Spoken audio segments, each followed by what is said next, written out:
um imenso prazer estar aqui de novo, trazendo gente legal pra caramba. E essa vez vamos trazer um cara que é muito interessante. Tem 76 anos, sociólogo e ele é músico.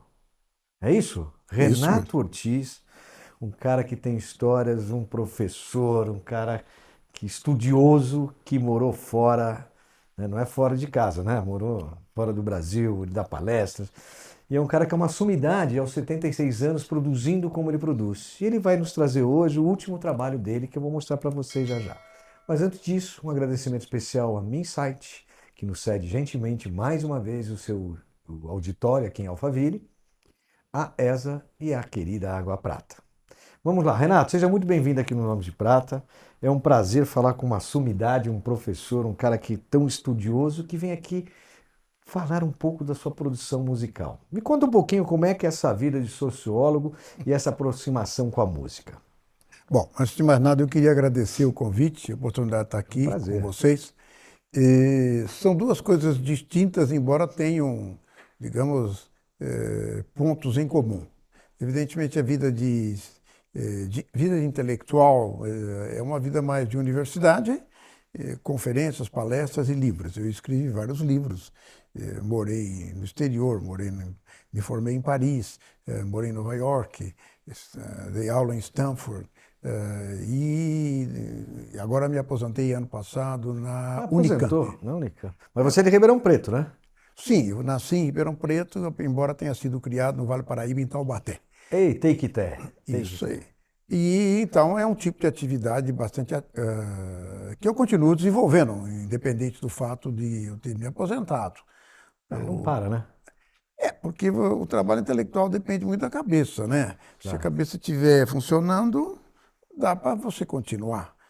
O difícil é você encontrar temas novos e estar ligado ao mundo contemporâneo. À medida que o tempo vai passando, você tem um. Mas, de qualquer maneira, o trabalho intelectual é sempre uma aproximação e uma distância em relação ao mundo que a gente vive, né? É, Independente inclusive do porque tema. esse trabalho intelectual também ajuda a gente a pensar cada vez mais e fortalecer a nossa cabecinha, né?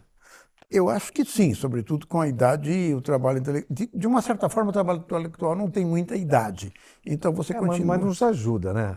Não, A não tem longevidade. idade nesse sentido, que nos ajuda, você continua fazendo. Parece que Claro. você não envelheceu tanto, embora isso não seja verdade, e você continua fazendo, escrevendo livros, dando palestras, tipo, é bom receber convites, essas coisas.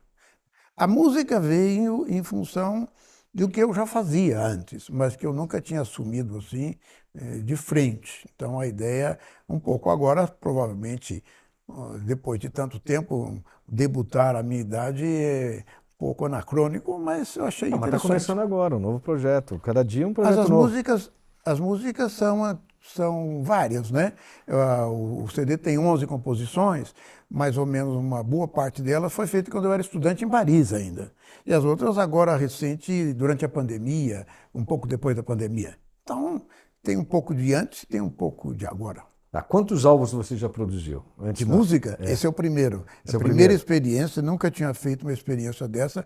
A única experiência que eu tinha tido em gravação É. foi nos estúdios da ECA, da Escola de Comunicação e Artes, porque tem um professor que foi meu aluno há muitos anos já, e trabalha na área de comunicação, e eles cederam o estúdio, e aí eu toquei, cantei, É, que e legal. gravamos umas 14, 16 músicas.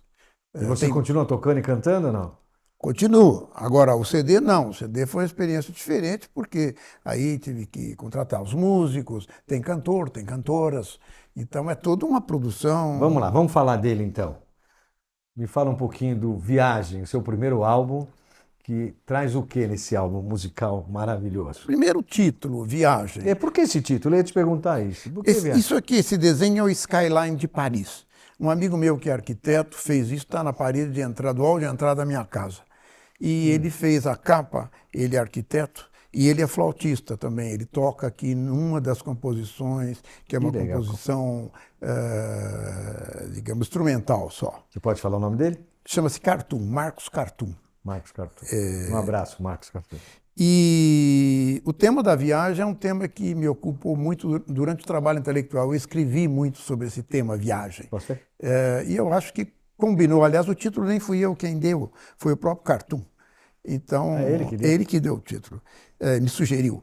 E, então, começou por isso. Por outro Bonito lado, material, hein? Apresentação tem um bonita. material, tem um texto, que na verdade eu falo um pouco da experiência de fazer esse CD, e também as letras das músicas. Esse é o meu? Esse é o seu, né? Esse é Ó, um tá presente. vendo? Um presente. Peguei ele no ar aqui, não tem como sumir. E me fala uma coisa, você também foi produtor musical? Como é que é? Como é que é esse O processo? produtor musical é uma coisa muito simples, simplesmente porque, como foi autofinanciado, então fui eu que produzi. Mas não é que eu fui produtor de nada. Na verdade, isso foi feito num estúdio e eu sou o produtor porque ou seja, burocraticamente tem que se preencher essa parte, porque. E aí eu tenho uma nova designação, sou o produtor, o intérprete e o autor das Financiador, músicas. tudo e consumidor. Exatamente. Consumidor, espero que outras pessoas escutem, né, o CD Sua mulher além de escuta? mulheres, homens, todos. Não, eu quero saber a Gerações dona diferentes. Laura, se a dona Laura escuta. Ela escuta, né? Ah, Mas ela bom. está cansada, porque ela me ouve todo dia. Mas eu penso que as novas gerações escutem também, né? Porque MPB é base, é uma tradição da MPB. E me fala uma coisa, você é interessante que você fez em dois projetos, né? Versões, CD e digital. Por que você Sim. tomou essa decisão de fazer nas duas versões? Na verdade, a decisão maior foi de Que fazer ele em está nos CD. dando um CD aqui. Exatamente, porque hoje em dia já não se faz mais CDs. E eu fui desaconselhado a fazer o CD. Você grava a gravação, você grava um álbum, esse álbum é digital. Claro. E esse álbum, então, vai para as plataformas. Você se afilia a uma associação, eu me afiliei à associação que chama-se Amar, e aí, depois, uma dessas empresas que distribui para Spotify, YouTube, Deezer, essas coisas. Mas eu achei que deveria fazer um CD, uma coisa material, além do imaterial. E como é que você vai distribuir isso? Eu não Quais os sei canais ainda. que você pensa? Porque existe uma tendência, como você comentou, de menos acesso a CDs. Tem uma loja online da Compact Blue que está distribuindo. Ah, que legal. Eu vou fazer um lançamento do CD dia 25 de agosto na editora Alameda. Eles têm um casarão ali na 13 de maio, no Bexiga. Eu vou lá vender o CD. Mas, de qualquer maneira, eu fiz um Mas ele vai fazer o evento de lançamento do seu? Vou fazer um evento nós de vamos lá lançamento. registrar. Tá, eu aviso vocês direitinho, mando o será um convite. prazer. O CD vai estar lá disponível para as pessoas. Você sabia que a ESA tem como foco fazer com que a tecnologia fique mais próxima de você? Ela seja uma aliada sua no seu dia a dia, com segurança e tranquilidade. Vai tranquilo. ESA, go safe. Vai. Vai sem pressa. Ou com pressa mesmo. Mas vai. Vai seguro. Vai de boa. Vai curtir. Com a galera, com a família. Ou sozinho, por que não, né? Mas vai. Sempre vai. Foque no seu caminho, que a ESA garante sua segurança. ESA, go safe.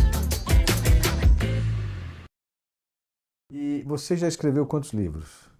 Eu acho que é publicado agora uns 20 livros. 20 livros? Acho que sim. Isso mais focado mais em sociologia? Qual que é o... Olha, os livros geralmente são na área de ciências sociais. Ciências sociais, Eu tá. não sou tão especializado na escrita. Tá. Escrevo para um público, digamos, culturalmente mais amplo. Mas geralmente é a área de sociologia. Agora tem um último livro que não está sendo... É um livreto também, que ainda não foi publicado, que é sobre os influenciadores. Pô, É uma isso me reflexão crítica sobre os influenciadores. Mas é um pequeno, quando publicado, não dá mais que Me 80. fala um pouquinho mais sobre isso. É uma questão, a ciência social é o seguinte, você vê as sociedades, as pessoas, como é que você vai pensar as coisas? Primeiro, as pessoas não têm muito tempo para pensar, né? Porque elas estão sempre correndo, fazendo as coisas. Então, como o influenciador é uma figura, um personagem atual, né? Muito influente, a minha ideia é fazer o que significa isso, né? Será que os influenciadores influenciam? Essa é uma pergunta boa. Uma coisa que ajuda muito é a origem do termo, né? A influência, ele tem duas origens. A primeira origem é do latim clássico, que é do verbo influir, que significa várias coisas ele pode significar. Por exemplo, influir é insuflar ar num recipiente, insuflar esperança numa pessoa, ou também um rio que corre na direção do mar, de um lago, uma coisa assim. Fluente. É uma fluente, exatamente. Porém, influência significa o seguinte, é do latim da Idade Média. Significa que os astros, em princípio se acreditava que os astros influenciavam o comportamento humano. Então a influência seria a influência dos astros no comportamento. Daí que vem a palavra influenza, que é da gripe, do vírus que pega no... Então a questão é a seguinte, vendo? É só será prestar que um os pouquinho de influenciadores influem ou eles influenciam? E qual a conclusão que você chega? Na melhor das hipóteses, influem. Influenciar é muito difícil. E o influi faz um... O influir, você influi, você tem uma certa influência em alguém, mas agora influenciar, determinar comportamento é muito difícil. Acho muito difícil. E é interessante, porque eu vou fazer uma revelação, ele não tem telefone celular. Não, não tenho. Você não tem rede social. Não, não uso. E ele fala sobre esse tema. É muito legal, porque ele fala com uma convicção que é fantástica. Mas você não precisa, mas você não precisa experimentar as coisas. É verdade. Quer dizer, no final é isso mesmo, né? Você convive mesmo sem ser a... É isso mesmo. Você tem que estar atento ao contemporâneo, é isso. E quais os próximos passos, o futuro? O que você pretende fazer?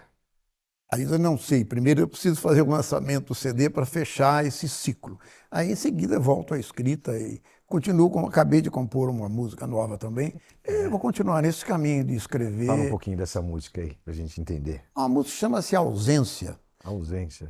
Influência, ausência, estamos...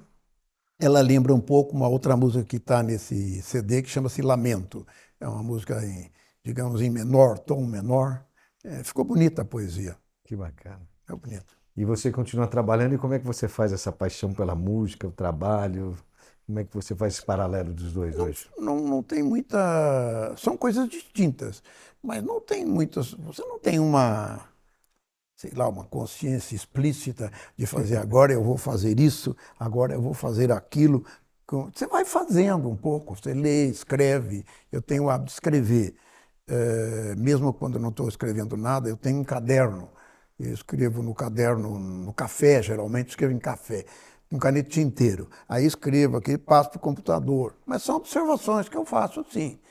Depois você passa para o violão, toca outro tipo de música. Você toca só violão ou algum outro instrumento? Não, eu só toco violão. Na verdade... Pô, devia ter trazido para dar uma canja pra gente, né? Eu toco somente violão. Eu sou um violão, não sou um violonista exímio. Eu toco um violão popular, digamos assim. Claro. Isso de bar, essas coisas assim. E quais os planos para o futuro? Você tem alguma coisa prevista, além do lançamento do livro? Viajar, tenho algumas palestras agendadas, tem proposta de dar uma série de conferências já para o ano que vem. Que honra, hein? Vou viajar creio que para a Europa em novembro. É isso, um pouco a minha vida é essa. Um mestre aqui nos Homens de Prata. É uma honra para a gente ter você aqui. Poxa, não faz ideia o que é legal saber as pessoas que vêm aqui e contam essas histórias simples, né? E ao mesmo tempo encantadoras. Você tem algum hobby além de escrever e compor? Não tenho um hobby maior. Tem coisas que eu gosto. Eu gosto de cinema, gosto de música, gosto de livro e gosto de vinho. Agora então, sim. não tem... Mas assim, hobby especial eu não tenho muito. Nada Você particular. precisa dos nossos almoços, que tem cada vinho, cara. Olha, Você que será ótimo. convidado para o próximo. Que ótimo. É isso. Bom, Renato, muito obrigado pelo seu CD. Eu queria te entregar aqui um brinde da nossa querida agradeço, Água Prata. agradeço. Será ótimo. A minha As mulher vai águas gostar muito, porque ela gosta de Campari. Então, Nossa, isso aqui, dona essas Laura, águas pô, tônicas se aqui ela vão quiser um cair gin tônica feito aí uma também, fica à luva. vontade, é muito gostoso. Tá bom. Muito obrigado pela oportunidade de estar aqui no programa. E espero que os ouvintes, os espectadores, possam escutar, seja na internet ou materialmente. Mas antes de terminar, eu queria fazer um bate-bola com você. Fala. Em uma palavra, em tudo que eu perguntar. Um desafio. Desafio? Não tem. Uma paixão. Paixão não tem. Tenho um pouco de paixão pela vida, tenho paixão pelo que faço. Eu gosto das coisas que faço. Um sonho. Não tenho Medo. medo da morte. Arrependimento. Essa eu peguei você. Não tenho arrependimento. Não tem. Um defeito. Defeito tenho vários. Tenho vários. Vai, Nem vou falar nisso. Mas tem defeito. Tem qualidades também. A qualidade é a próxima pergunta. Qualidades? É. Não sei. Eu não penso muito nisso, em defeitos ou qualidades. Eu vou fazendo as coisas que mais ou menos eu estou numa rota há muito tempo que eu descobri. Porque a minha vida foi uma vida muito irregular. Eu nasci no interior do estado de São Paulo, estudei numa escola agrária, fica em Pirassununga, fiz curso de laticínios. Minha mãe achava que eu não ia ter emprego, então eu fiz laticínios. Daí de lá eu vim para São Paulo. Meus pais faleceram, já tinha perdido meus pais, e cheguei aqui em São Paulo, fiz 4 anos de escola politécnica. Eu entrei na escola politécnica. E depois da escola politécnica... Mas chegou a se formar na Poli? Não, no 5º ano eu abandonei. E aí eu peguei um barco de 3ª classe e fui para Paris. Um dinheirinho que tinha sobrado de uma venda de um automóvel da minha mãe. E aí eu fiquei lá em Paris, estudei graduação, mestrado, doutorado na área de ciências sociais. Aí eu encontrei um caminho. Que legal. E voltei para cá. Que caminho, né? De repente. O caminho é cheio de sinuosidades, vamos dizer assim. Qual foi uma aventura que você já fez? Em Paris tem muito, porque eu embarquei eu fui 3ª classe, né, com os imigrantes, com uma mala, uma máquina de escrever e um violão. E a máquina pesada, né? Não, era aquelas máquinas Remington portáteis, pequenininha. aquelas pequenas. É. Então, de uma certa forma, deu certo. Deu, né? Tá aqui, feliz. De uma certa forma, estou vivo, estou aqui. Foi isso que eu fiz. E eu continuo um pouco fazendo isso. Claro que não com a mesma intensidade, porque eu já não tenho mais, não posso fazer uma loucura como essa que eu fiz. Mas faz dentro dos seus limites, faz. Hein? Dentro Dentro dos limites, sim, evidente. Você deve ter aprontado, hein, cara? Não. Esse cara deve ter fervido lá em Paris, viu? Tá bom. Nem mas vou é isso. contar para dona Laura. Renato, muito obrigado. É um prazer recebê-lo aqui no Homens de Prata. Pessoal, espero que vocês tenham gostado. Fiquem com Deus. Homens de Prata é uma geração de valor. E um agradecimento mais uma vez especial a Minsight, ESA e Água Prata.